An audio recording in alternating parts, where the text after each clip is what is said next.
Audio morning brief for the U.S. grain markets. I'm Rich Paz for Critical Points, 7:52 a.m. Eastern Time, March 22nd.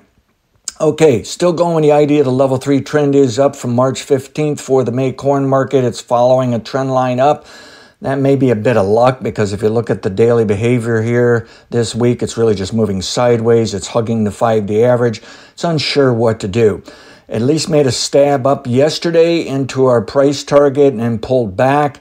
And the model's saying it might be a bit fuzzy here. This may not be the best robust level 3 uptrend, but there's still a chance of higher next week. But there's also it's also next week prime time to put a level 3 top in and back off next week.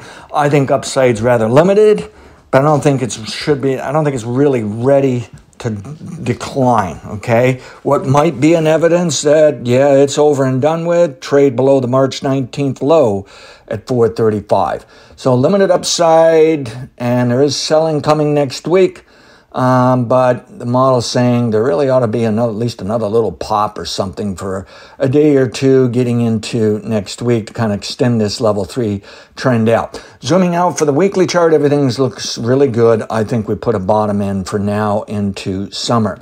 Moving to the May soybeans. Beautiful up move this week, backed it off, looks a little negative this morning off 13 cents. It's back to the 5-day average. That's okay. The model's saying this is probably like a halfway point of moving higher into next week, probably late to next week. Yes, it's a little more volatile than we would like on both sides. They ran it up too fast. Now they're running it down too fast. It's not interfering with the indicator, my favorite indicator at the moment. That's acting bullish, but it is at a region on the chart when it can roll over and be a secondary sell signal. But it's still acting bullish as of this morning. We have trend line support that probably comes in around 1192 today, and I'm okay with it. But I'd like to see support around the 5-day average that's probably up around 1199. Upside objectives, we met the minimum objective to the upside this week at a gold star, but it still has potential up to 1236 and maybe even up to 1261 or at least 1244 or something like that. So I just want to give it a chance of higher into next week. Then we'll get a wave of selling, but it may be rather limited here. It can be a little bit choppy, sloppy. There's no reason for a robust up move in any of these markets for another month or two, and then we'll get going on a rally into summer. But I do think we've seen the forward price, the lowest price in beans going into summer. We've dialed in the bearishness out of Brazil. All right, let's move over to the wheat market, May wheat.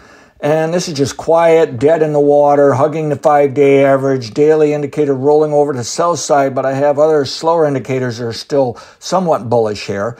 The model's saying this is probably a weird pattern where it's coming into a level 3 bottom now anyways, or we can just give up and say, hey, it occurred Monday or it occurred last Friday, and it was just weird, it was shorter than normal.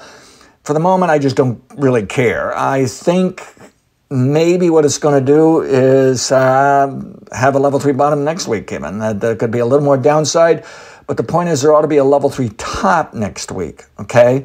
So I'm going to go with the idea this market would prefer to go higher, but it might, with any luck at all, it's coming in a level 3 bottom now or early next week, and then it can go higher all of next week, even into early following, so more days to go up. You can easily flip that the other way around when there's more time to go up, that it's going to stall out for a couple of weeks.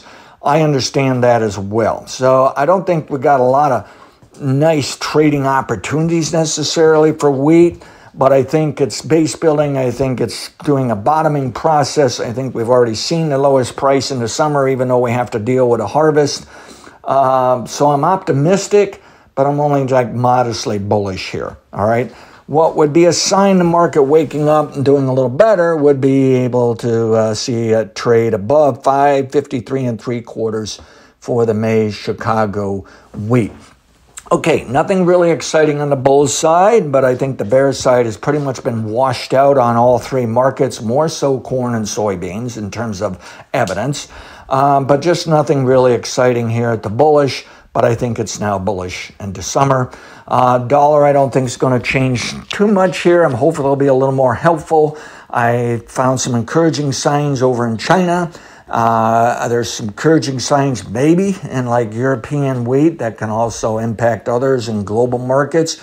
And I think the biggest news is we probably have dialed in South America in terms of any bearishness. And other than that, there's really nothing all that exciting here. But I do think the cash market has firmed up better than the futures. But I think the futures traders are doing a little better job than in past years of keeping up with what's going on in the cash market here. I do think these bearish funds are backing off. Some are even flipping, but it may be a very slow process to get this all accomplished. And there's really not much going on whether or not we're going to have any crop issue. And some people are already talking some good rains to great rains are coming.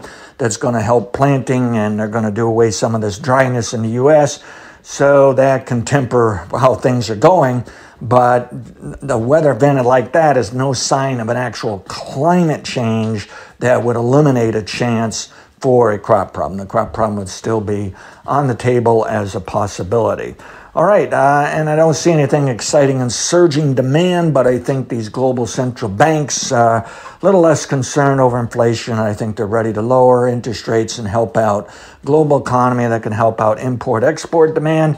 And I still think that global trade indicator I use from the Netherlands is probably going to improve in coming months here and show us a long-term bottom, that those ships are going to be moving better in all kinds of goods and commodities. All right, have a great weekend and great day. Past results and on the indicative future results. Thank you.